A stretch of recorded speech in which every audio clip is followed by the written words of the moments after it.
Good morning, students. In previous lectures, we see exercise.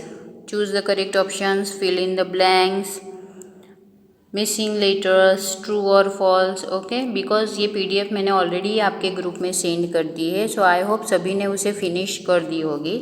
तो today's exercise is answer the following questions. आज की exercise कौन सी है हमारी?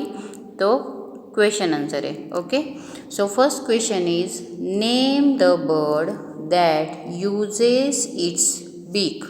Name the bird that uses its beak to stitch leaves.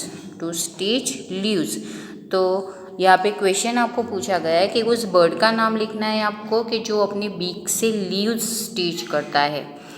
क्या करना है आपको? यहाँ पे कौन से बर्ड का नाम लिखना है? तो जो अपनी बीक से लीव्स स्टिचेस करता है. Okay, so which bird?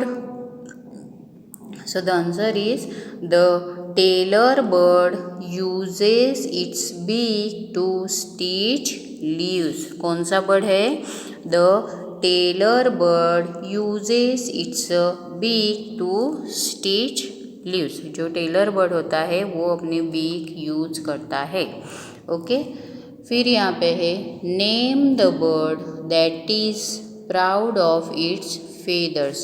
Name the bird that is proud of its feathers. ऐसे बर्ड का नाम लिखना है कि जो उसके फेदर्स पे प्राउड करता है. So which bird? So the answer is the peacock is proud of its feathers. जो पीकॉक होता है वो अपने बर्ड्स पे जो फेदर्स होते हैं उन पे वो प्राउड करता है. So next question is name the bird which has a strong beak. Name the bird which has a strong beak to make holes in trees. उस बर्ड का नाम लिखना है आपको कि जो ट्रीज के जो ट्रंक होते हैं ट्रीज में होल्स करता है उसकी स्ट्रॉन्ग बीक से. सो कौन सा है बर्ड है वो? So the woodpecker has a strong beak. The woodpecker has a strong beak to make holes in trees. To make holes in trees. जो अपनी ट्रीज पे अपनी स्ट्रॉन्ग बीक से होल्स बनाता है वो कौन सा बर्ड है? तो वो बर्ड है वुडपीकर. कौन सा बर्ड है? वुडपीकर. नंबर 4 है what is the uses of feathers of birds. what is the uses of feathers in birds. अपने feathers के uses क्या है birds में? birds अपने feathers का use क्या करते हैं? so feathers help to fly and keep them warm.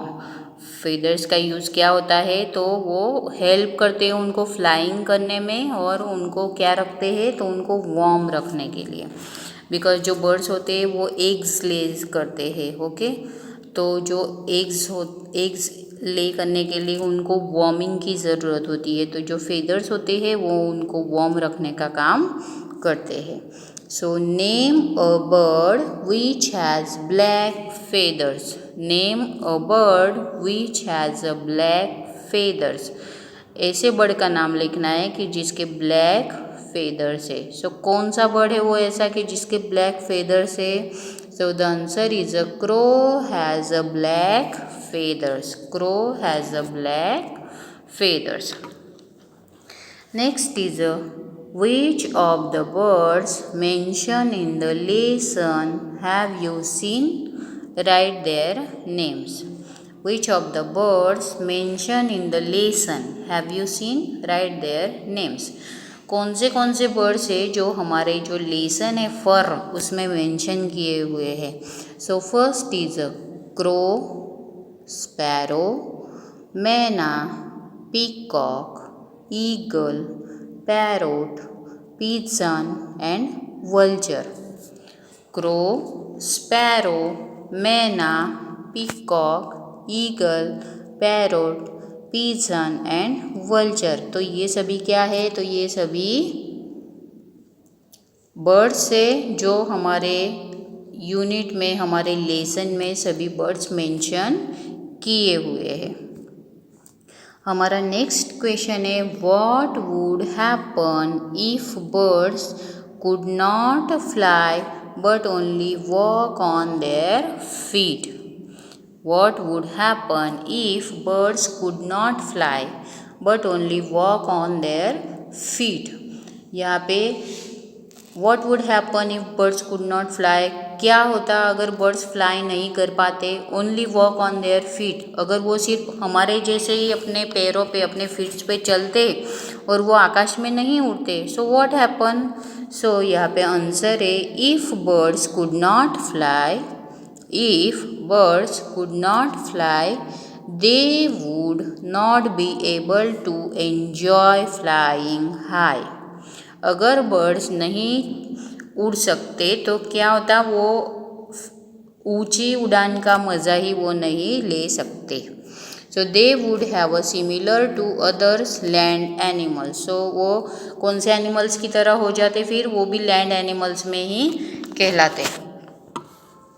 So they would not be able to save themselves, तो वो अपने आप अपनी खुद की सेफ्टी वो नहीं रख पाते। सो बाय फ्लाइंग अवे, है ना, अगर वो उड़ नहीं पाते तो वो अपनी खुद की सेफ्टी भी वो बर्ड्स जो है वो नहीं रख पाते हैं। अगर वो ज़मीन पे ही चलते, अगर वो उड़ नहीं पाते तो फिर वो कौन से एनिमल्स कहलाते, वो भी लैंड एनिमल्स की तरह ही वो लैंड पे रहते, है ना। तो उनके लिए ये बहुत हार्ड हो जाता, उनकी खुद की सेफ्टी के लिए वो अपनी सेफ्टी नहीं कर पाते। तो ये एक्सरसाइज हमारी यहीं पे फिनिश होती है। ये सब एक्सरसाइज आपको नोटबुक में लिख देनी है और ये यूनिट हमारा यहीं पे ख़त्म होता है। तो इसे आपको अच्छी राइटिंग से अपनी नोटबुक में लिखना है, उसे समझना है, उसे लर्न करना है, उसे एग्ज़ाम के लिए प्रिपेयर करना है। Okay, thank you and have a nice day.